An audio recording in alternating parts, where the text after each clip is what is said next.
So ladies and gentleman, boys and girls, सगळ्यांचं खूप खूप स्वागत आहे पुढारीवर आणि कल्लाकार या शो मध्ये. कल्लाकार या शो मधले आजचे गेस्ट, त्यांची बस खऱ्या अर्थानं खूप दिवसांपासून निर्माण आहे. From the time of the poster, मग टीजर, पण टेस्ट कलाकार जे आहेत ना ते फक्त सिनेमापुरते नाहीत. त्यांचं खरं तर खूप मोठा अव्हेन्यू आहे आणि त्या अव्हेन्यू बद्दल आपल्या गप्पा मारायच्या. आपल्या सोबत आहेत प्रसाद सर. खूप खूप स्वागत आहे पुढारीवर सर. धन्यवाद सर. कल्ला अँड कार असं या शोचं नाव आहे, कल्लाकार. तर सगळ्यात पहिल्यांदा आपण कारच्या गप्पा मारणार आहोत. ओके. तर तुमच्या हातात ही ड्रायव्हिंग व्हील कधी आली? सगळ्यात पहिल्यांदा तुम्ही कसं ड्रायव्हिंग सुरू केलं त्याच्याबद्दल मला सांगा. माझा एक मित्र होता पुण्याचा, बिपिन नावाचा. राईट.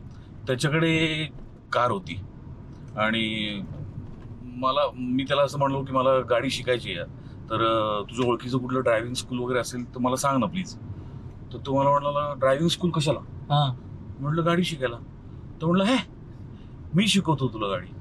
म्हटलं तू कशी शिकवणार? तो म्हणलं म्हणजे काय, मी जशी शिकलो, माझ्या वडिलांनी मला शिकवली तशी मी तुला शिकवतो. किती भारी. आपण एका मैदानात जाऊया रात्री. राईट. तर मी म्हटलं बरं. तर पुण्यातलं आमचं एक मैदान होतं, तिकडे सगळे रात्री 10-10:30 नंतर सगळी सामसूम झाली आणि मग मी बसलो गाडीत. त्याने मला सगळं सांगितलं टेक्निक, की गिअर हा गिअर आहे, हा ब्रेक आहे, ABC आहे, ऍक्सिलेटर वगैरे सगळं सांगितलं. आणि तो म्हणाला चालव होता. तर मी म्हटलं की अरे अशी कशी? अरे येईल म्हणला तू चालू, मी बसतो बाजूला. तर मी बसलो. हळूहळू त्या ग्राउंडला 2 राऊंड मारल्या. सगळं टेक्निक ॲब्झॉर्ब केलं, काय काय काय काय कुठे क्लच दाबायचा, कुठे ऍक्सिलेटर दाबायचा, कसा गिअर टाकायचा, काय वगैरे सगळं शिकलो. आणि मग 1, 2, 4, 5 अशा 7-8 राऊंड त्या मैदानात गोल आम्ही मारल्या. आणि तो म्हणाला झालं आलं की आता काढ रस्त्यावर. आणि मी डायरेक्ट रस्त्यावर आलो. Same day, same night, same within 1.5 1-1.5 तासात. राईट.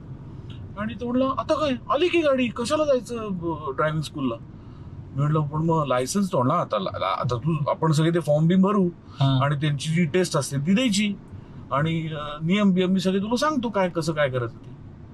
मी दिली टेस्ट, पास झालो. आपण ज्या गाडी आपली घेतो ना प्रसाद सर, आणि आपल्यासारख्या लोकांसाठी गाडी ही आपल्या घरातला एक माणूस किंवा घरातली एक वस्तू नाही तर एक घरातला मेंबर येतो सारखं आहे. तर तुमच्या आयुष्यातली पहिली गाडी जेव्हा तुम्ही घेतलेली, काय होतं ड्रीम्स तुमचे कम्प्लीट होताना, काय सांगा ना. अरे फार मस्त प्रश्न आहे आणि फार मस्त आठवण पण आहे. मी ज्या परिस्थितीमध्ये किंवा ज्या काळात मुंबईत आलो,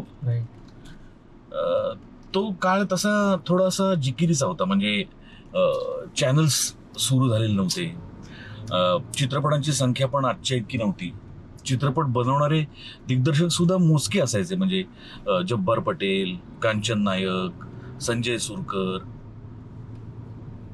म्हणजे ह्याच्या पुढची नावं पण मला पटकन आठवत नाही. मी सांगतोय ते 94, 95, 96चा काळ सांगतो. तेव्हा चॅनल फक्त सह्याद्री, बाकी कुठलंही चॅनल नव्हतं. आणि नाटकाच्या संस्था सुद्धा खूप मोजक्या. सुयोग, कलावैभव, चंद्रलेखा, चिंतामणी, माऊली आणि आमच्या प्रसादची भद्रकाली. बस अशा काळात मी मुंबईत आलोय. सो जेव्हा म्हणजे पहिल्या नाटकाची नाईट माझी 60 रुपये होती, मग दुसरं नाटक 75 रुपये माझी नाईट होती, मग ते 100 रुपयापर्यंत गेलो वगैरे. असा तो काळ होता. सो तेव्हा गाडी बिडी घ्यायचा म्हणजे विचार मनात पण नव्हता. म्हणजे स्वप्नात काही संबंधच नाही. काय कुठल्या जीवावर गाडी घेऊ मी, इन्कमच नाहीये काही नाही. मग हळूहळू चॅनल्स सुरू झाले. पहिल्यांदा ETV सुरू झालं, मग अल्फा मराठी सुरू झालं, जे आज झी मराठी आहे. आणि मग तोपर्यंत काय झालं होतं की माझी एक 7-8 नाटकं माझी येऊन गेली होती आणि हा बरं काम करतो असं बाजारात फिरलो होतो. पण मी मुळात आलो होतो दिग्दर्शक व्हायला. अर्थात ज्या नाटकासाठी मी दिग्दर्शक म्हणून, सहाय्यक दिग्दर्शक म्हणून आलो, श्रीरंग गोडबोले यांचा, ते नाटक आलंच नाही. ते नाटक बंद पडलं. मग मंगेश कदमनी मला अधांतर नावाचं नाटक दिलं, मग ब्रह्माचा भोपळा, मग वामन सरांचा अशी बायको हवी, आणि मग ती गाडी सुरू झाली नाटकाची. मग तोपर्यंत 2-1 वर्ष गेली आणि ETV सुरू झालं, अल्फा मराठी सुरू झालं. मग काही सिरियल्स मध्ये मी हिरोच्या मागे मॉबमध्ये 4 मित्र असतात ते पण रोल केलेले. पण मग तिथनं थोडा मेन रोल म्हणजे 4 भावांमधला 4था भाऊ, असं करत करत करत अवघाची संसारपर्यंतचा टप्पा आला होता. पण मीनवाईल काय झालं की एक थोडंसं का इन्कम जनरेट व्हायला लागलं होतं. आणि माझ्या बायकोच्या असं लक्षात आलं की खूप तारांबळ होती. म्हणजे घरातनं 2 तास आधी निघा, मग घरातनं स्टेशनपर्यंत बसनी जा, मग स्टेशनवरनं ट्रेन पकडून इप्सित ठिकाणी पोहोचा, तिथनं परत बस करा आणि मग लोकेशनवर जा. तर गाडी घेऊयात का असा तिने विचार मांडला. तर मी म्हटलं की नको, आता शक्य नाही आपल्याला. आणि आपलं स्वप्न, आमच्या दोघांचंही कायम स्वप्न आधी घर घेणं, कारण ती प्रायोरिटी होती. प्रायोरिटी. आणि typical middle class, lower middle class फॅमिलीत दोघंही आल्यामुळे गाड्यांपेक्षा घर महत्वाचं, हा इन्व्हेस्टमेंट सगळ्यात महत्वाचं, हा विचार दोघांच्याही मनात रुजवला गेलेला. सो मी म्हटलं की घर घेऊ आधी. आणि मग तर ती म्हटली की आता 1 BHK तर आपण घेतलेलं ऑलरेडी, तर आता गाडीचा विचार करूया का. तर मी म्हटलं नको आत्ता इतक्यात, थोडेसे या घराचे हप्ते जाऊ देत आणि मग घेऊ. मग परत 1-2 वर्ष गेली. आणि एक दिवशी अचानक मी घरात बसलो होतो आणि मंजू मला म्हटली, अरे प्रसाद, खाली कोणीतरी आलंय, वॉचमननी सांगितलं की तुमच्याकडे कोणीतरी आलंय, तुला बोलवलंय. तर मी म्हटलं की कोण आलंय. तर ती म्हटली माहित नाही, चल बघूया कोण आलंय. म्हणून ती पण खाली आली माझ्याबरोबर. खाली आली तर बिल्डिंगच्या समोर एक नेव्ही ब्ल्यू कलरची मारुती 800 होती. तर मी बघितलं गाडीत. मी वॉचमन म्हणलं, भैया कौन है, किसकी गाडी आहे. तो वॉचमन म्हणला, क्या सर मजाक कर. म्हटलं मतलब, म्हटलं आपकी गाडी आहे. तर मंजू हसायला लागली. तर मी म्हटलं हे काय आहे मंजू. तर मग मंजूनी मला चावी दिली आणि म्हणाले की पहिली तुझ्या आयुष्यातली गाडी, माझ्याकडून तुला गिफ्ट. 500 रुपये डाऊन पेमेंट केलं होतं. अनबिलिव्हेबल वाटेल आता. 500 रुपये डाऊन पेमेंट केलं होतं तिने. आणि माझ्याकरता ती सेकंड हँड मारुती 800 तिने घेतली होती. ही माझी पहिली गाडी आयुष्यात. पण सर मला आठवतं, गाडी ते व्हॅनिटी हा प्रवास खूप मोठा आहे. ह्याच्यात अनेक गोष्टी स्ट्रगल आहेत. आपण ती व्हॅनिटी घ्यावी हा काय होतं. कारण जेव्हा आमच्या कानावर जेव्हा पडलं तेव्हा आम्ही इंटर्न होतो. म्हणजे आम्ही एका कुठल्या तरी चॅनलमध्ये मी काम करतो, तेव्हा एका आमच्या खूप सिनियर सरांनी ती बातमी केलेली आणि ती बातमी इतकी मोठी झालेली की मराठी अभिनेत्याकडे व्हॅनिटी. हे काय होतं तुमचं स्वप्न. आणि मला नेहमी प्रसाद सर असं वाटतं ना की तुमचे टार्गेट जे असतात ना ते खूप मोठे असतात नेहमी, की चल टार्गेट मारूया आणि आपण त्याला पूर्ण करूया. Is this the way to walk in life तुमच्या आयुष्यात. Yes, of course, perfect. झालं असं की मी भांडा सौख्य भरे नावाचा एक कार्यक्रम करायला लागलो स्टार प्रवाह. बरोबर. पण झालं काय की जसजसा त्या शो मध्ये मी इन होत गेलो तसतसा मला त्या ज्या फॅमिलीत मी जायचो त्या फॅमिलीतल्या स्त्रियांची दुःख ऐकून प्रचंड त्रास व्हायला लागला. सो आणि आम्ही ना कुठेही जाऊन झोपडपट्ट्यांमध्ये सुद्धा शूटिंग केलंय.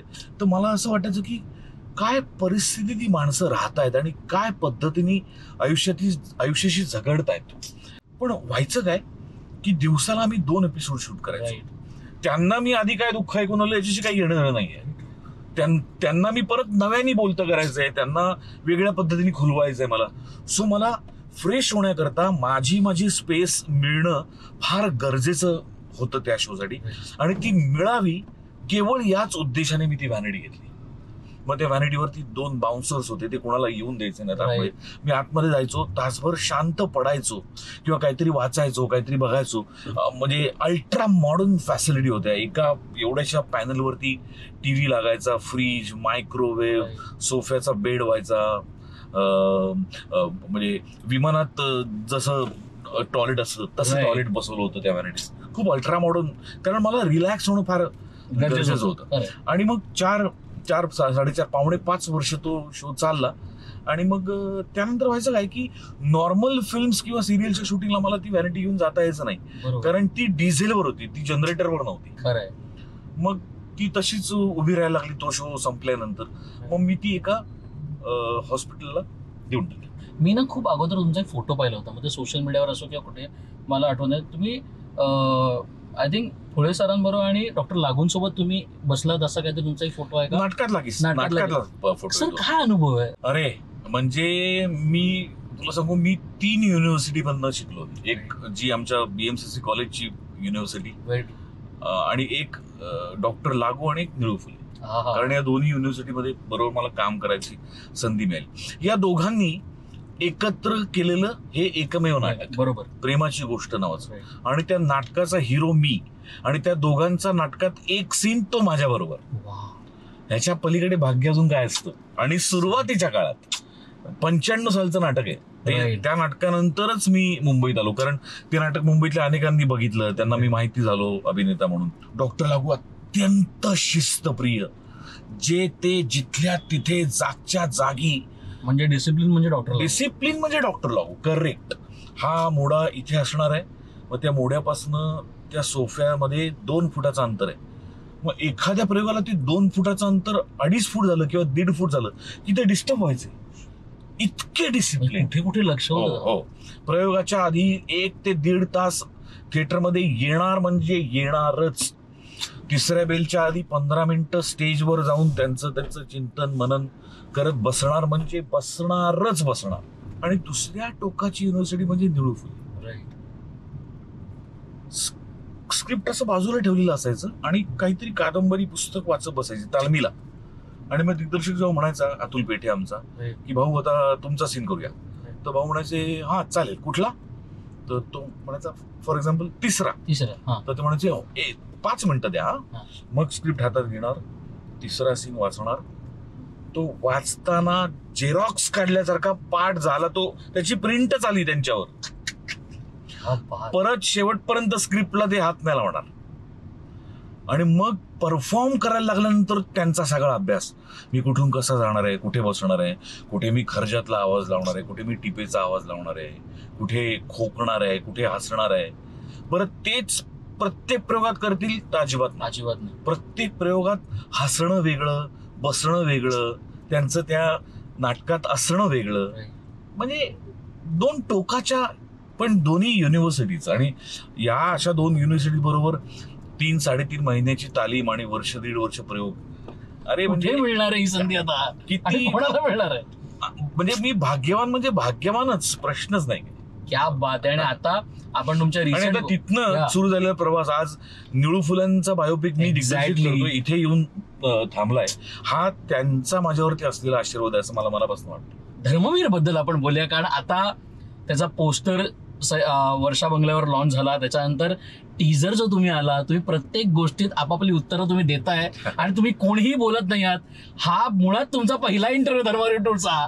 तर मला खरंच सांगा ना, किती आनंद होतो की टीजरला एवढा चांगला रिस्पॉन्स मिळणं, लोक चर्चा करतात. कारण मला आठवतं धर्मवीर 1 जेव्हा आलेला आणि त्याच्याच उत्तर तुम्ही होतं, आता चर्चा तर होणारच आणि ती होताना दिसते प्रत्येक गोष्टीमध्ये. किती भारी वाटतंय. खूप भारी वाटतंय श्रेयस, खूप भारी वाटतंय. एक तर काय आहे, जसं मी मागच्या तुझ्या प्रश्नावर म्हणालो की मी भयंकर भाग्यवान नट आहे, तो नॉर्म इथेही लागू होतो. कारण बायोपिक पुन्हा एकदा करण्याची संधी मिळालेला मी एकटा नट असावा माझ्या माहितीनुसार. कारण बायोपिकचा सेकंड पार्ट नाही चाललेला. तुला माहिती असेल तर तू मला सांग, आलाय नाही चालय. सो धर्मवीर पार्ट 1 आला आणि आता धर्मवीर पार्ट 2 पण येतोय. सो एक अभिनेता म्हणून मी जेव्हा धर्मवीर पार्ट 1 पाहिला, लोकांना प्रचंड माझं काम आवडलं. मला सगळी गेल्या वर्षातली सगळी अवॉर्ड्स मिळाली, सगळी. पण एक नट म्हणून मी जेव्हा परत सिनेमा बघितला 1-1.5 वर्षांनी, तेव्हा मला कळतं की माणूस जसजसा डेव्हलप होत जातो तसतसं त्याला त्याच्या चुका कळतात, रादर कळायला हव्यात. त्यांनी नटांनी कायम आत्मपरीक्षण करत राहायला हवं, स्वतःच्या चुका बघायला हव्यात. तर मला त्या बघता आल्या आणि फक्त बघता नाही आल्या, देवानी माझ्या पदरी दुसरा भाग पण दिला की काय तुला ज्या वाटतात ना चुका, आता सुधारून दाखव. सो सेकंड पार्ट मध्ये मला ज्या खटकत होत्या काही गोष्टी की मी हे करायला नको होतं, मी हे थोडं जास्त केलं किंवा इथे मी थोडंसं कमी पडलो, जे काही माझा अभ्यास, त्या सगळ्या चुका मला दुसऱ्या पार्टमध्ये सुधारता आल्या आणि पुन्हा एकदा ती भूमिका जगता आली. प्रवीण हा असा दिग्दर्शक आहे ना की तो सांगतो, हे मैदान आहे, तुझ्यासमोर खुलं मैदान आहे, तुला चालायचं चाल, तुला पळायचं पळ, तुला खो खो खेळायचा खो खो खेळ, तुला कबड्डी खेळायची कबड्डी खेळ. त्याला कुठला खेळ खेळायचा आहे हे त्याला माहिती आहे. राईट. तो बरोबर मी चालत असताना समोर कबड्डीचं मैदान आणतो आणि मला कबड्डी खेळायला लावतो. इतका हुशार दिग्दर्शक आहे. त्यामुळे मला जो प्रश्न होता की आता प्रवीण लेखक म्हणून काय करेल या पार्टमध्ये, त्या सगळ्या प्रश्नांची उत्तरं मला पहिल्या रिडिंग मध्येच मिळाली. आणि मग मला भीती वाटायला लागली की अरे ह्याचं काम झालंय, आता माझं काम. सो लोकांना असं वाटलं पाहिजे की यार पहिल्या पार्टपेक्षा 10% का होईना प्रसादने अजून बेटर काम केलं. माझं म्हणणंच नाही 100%, 10% केलं असेल, पण काहीतरी बेटर काम करण्याचा पहिल्या भागापेक्षा मी नक्की प्रयत्न केलाय. जो टीजर तुम्ही लोकांनी शूट केला that is the actual location. म्हणजे त्या काळातली ट्रेन तुम्ही सुद्धा दाखवली आहे. ती ट्रेन काय टायमावर येते त्या टायमावर तुम्ही शूट केलंय. म्हणजे जिकडे आम्ही काही गोष्टी रेल्वे ट्रॅकच्या बाजूला कशी लोक राहतात ती तशाच लोकांच्या मध्ये जाऊन तुम्ही शूट केलंय. हा एक्सपिरियन्स पण काहीतरी अनुभव देणार असेल. टेरिफिक एक्सपिरियन्स होता. एकतर म्हणजे डेंजर लोकेशन होतं. ट्रॅक्स बाजूला ती सगळी वस्ती, कचरा, स्पीड मध्ये ट्रेन येते, धूर समोरून ट्रेन येते. बरं, ती ट्रेन मॅच करण्याकरता तो 8 का 10 वेळा टेक घेतलेला आहे. प्रत्येक वेळेला ती तेवढीच धूळ नाकातोंडात जातीये, पण त्रास नाही झाला, कारण साहेबांचा आशीर्वाद असा. आणि महेश लिमये सारखा उत्तम सिनेमॅटोग्राफर यावेळेला लाभलाय, लेजंड. त्यामुळे अजून मजा आली. आणि मला त्या क्षणाकडे तुम्हाला घेऊन जायचंय, जो क्षणी ब्लू सी हॉटेलमध्ये जेव्हा पहिल्यांदा तुम्ही तो वॉक घेऊन आलात आणि मुख्यमंत्री एकनाथ शिंदे तुमचे पाया पडले. कारण ही गोष्ट काय रिहर्स करून येत नाही. प्रशासन ही रिहर्स गोष्ट नाहीये. मला प्रेक्षकांनी सांगितलं ही रिहर्स गोष्ट नाहीये. त्या क्षणी तुमच्या मनात काय झालं? कारण एकनाथ शिंदेना आपण ते आपल्या पाया पडतायत एका पॉइंटला, काय होतं का तुमच्या मनात तेव्हा? आज परत एकदा व्हिडिओ बघ, किंवा आता आपला हा जो इंटरव्ह्यू बघताय त्यांना मी सांगतो की एकदा परत तो व्हिडिओ बघा. 1-2 सेकंद माझ्या चेहऱ्यावर भीती आहे, कारण नगरविकास मंत्री येत नाही आणि नगरविकास मंत्री डायरेक्ट पाया पडतायत. पण 3ऱ्या सेकंदाला माझ्या लक्षात आलं की प्रसाद, ते दिघ्यांच्या पाया पडतायत, ते तुझ्या नाही. तू आत्ता त्यांच्यासमोर दिघे म्हणून उभा आहेस आणि ते तुला बघून भारावून गेलेत आणि त्याची रिफ्लेक्स ऍक्शन आहे ती. म्हणजे तो माणूस त्यांच्या गुरूंना एवढा मानणार आहे की त्यांना मला बघता क्षणी नतमस्तक व्हावंसं वाटलं. ही खरं तर मला सिनेमा रिलीज व्हायच्या आधी मिळालेली मोठी पावती. राईट. पण त्यामुळे पण तरी सुद्धा एक माणूस आणि एक सामान्य माणूस, सामान्य कलाकार आणि नगरविकास मंत्री, अशी एक भीती 2-3 सेकंद आली आहे माझ्या डोळ्यात किंवा मनात पण आली होती. पण ज्या क्षणी मी खटकन सावरलं, नाही मी दिघे आहे, आत्ता मी दिघे साहेब आहे, त्या क्षणी मी त्यांच्या खांद्यावर हात टाकलाय आणि तो त्यांनी पण तितक्याच मोठ्या मनाने स्वीकारलाय.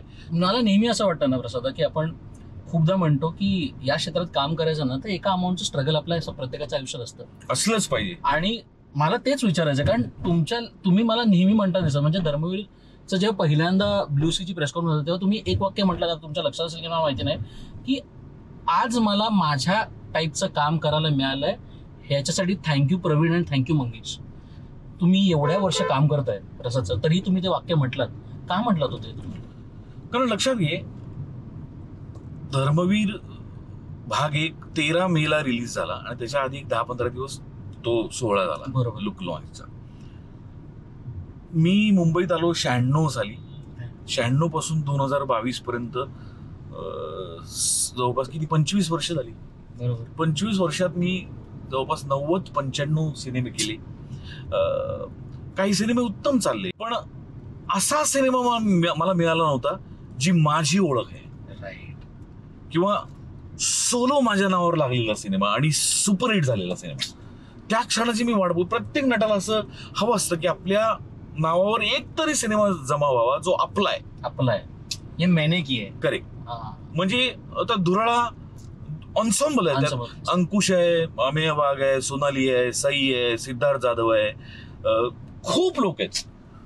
त्यामुळे त्या सिनेमाला मी माझा सिनेमा असं नाही म्हणू शकत. पण धर्मवीर हार्डकोर माझा सिनेमा, जे इतकी वर्ष मला हवं होतं. म्हणून मी म्हटलं की 96व्या पिक्चरला जर एखाद्या माणसाला त्याचा सिनेमा मिळू शकतो हिरो म्हणून, तर कुणाच्या बाबतीत काही होऊ शकतं. आपण आशावादी राहिलं पाहिजे आणि आपण प्रामाणिक प्रयत्न करत राहिलं पाहिजे. राजेश मापुसकर, संजय मेमाणे, विजू माने, अतुल परचुरे असे अनेक माझे उत्तम मित्र आहेत, ज्यांची माझी मैत्री निरपेक्ष आहे, त्यांची काही अपेक्षा नाही. त्यांचं म्हणणं एवढंच आहे की प्रसाद, तू वर जात राहा, तुला लागेल ती मदत आम्ही करतो, तू कुठल्याही परिस्थितीत खचू नको. आणि या सगळ्या हे सगळे मित्र जरी असले तरी ह्याच्या टॉपच्या पोझिशनवर पुन्हा एकदा मला मान्य करायलाच हवं की मला किंवा मला बोलायला हवं, माझी बायको आहे. एक्झॅक्टली. म्हणजे ती माझी अनंत काळची माता नाहीये, ती माझी अनंत काळची मैत्रीण आहे, जी मला प्रत्येक वेळेला सांगते, हे नको करूस, हे नाही करायला पाहिजेस, हे कर, हे करच, हे तुला वेगळी दिशा दाखवेल. म्हणजे सारेगमपचा फोन आल्यानंतर घाबरून त्यातनं ते नाकारून त्यातनं बाहेर येणारा माणूस आहे मी. जी माझ्या ते माझ्या बायकोने सांगितलं की तू वेडा आहेस, हे तू कर, हा तुझ्या आयुष्यातला टर्निंग पॉइंट ठरू शकतो, आणि तो ठरला. सो असं वेळोवेळी ती मला सांगत आली. जर तुम्हाला ना प्रसाद सर एक संधी दिली की या सीटवर कोणाला तरी बसवायचंय आणि निखळ गप्पा मारायच्यात, ती व्यक्ती कोण असेल आणि का? 3 ऑप्शन आहेत. हा, 1 2 3 आहे सीट आपल्याकडे. नाही, तिघांनाही इथेच बसलं पाहिजे, क्या बात कारण आहे. ते मागे बसणारी 3ही माणसं नाहीयेत. रादर मी उतरीन आणि मागे बसीन, पण इथे मला असं वाटतं निळू फुले बसायला हवेत, इथे विक्रम गोखले बसायला हवेत, आणि इथे अशोक सराफ बसायला हवेत. आणि माझा म्हणजे त्यांच्याबरोबरचा प्रवास हा मला खूप काही देऊन जाणारा ठरेल. त्यांच्याशी मला बोलता येईल, त्यांना 2 विरंगुळ्याचे क्षण मला देता येतील. तुम्ही एक इन्स्पिरेशन आहात प्रत्येकासाठी ज्याला स्वप्न आहेत आणि ज्याला स्वप्न पूर्ण करायचे. थँक्यू सो मच गप्पा मारला होता. कसं वाटलं तुम्हाला सर? आणि सर काय जातं तर एक तुम्ही आता सारेगमचा उल्लेख केलात, एक छोटंसं गाणं ना तुम्ही प्लीज एक सांगत होईल कार्यक्रमाची. आता बघ, पटकन तू म्हणलास म्हणून मला हिंदी गाणं strike sir please. So Marathi प्रेक्षकांची माफी मागतो की या क्षणी मराठी गाणं आठवलं नाही, हिंदी गाणं आठवलं. पण जिंदगी का सफर है ये कैसा सफर, कोई समझा नहीं, कोई जाना नहीं, है ये कैसी डगर, चलते हैं सब मगर, कोई समझा नहीं, कोई जाना नहीं. क्या बात आहे, सुपर. अँड हे गाणं आहे ना, हे मोठं आहे, लक्षात घ्या. Thank you so much. कसं वाटलं सर? Nice setup. खूप भारी वाटलं, खूप भारी वाटलं. मस्त आहे, हा प्रकारच फार इंटरेस्टिंग आहे. आणि म्हणजे जशी मालिका चालत राहते किंवा जसा चित्रपट चालत राहतो कित्येक दिवस थिएटरमध्ये, तसा तुझा हा शो वर्षानुवर्ष अनेकांच्या गाडीतून चालत राहू अशा शुभेच्छा देतो. Thank you so much. Ganpati Bappa Morya. Thank you.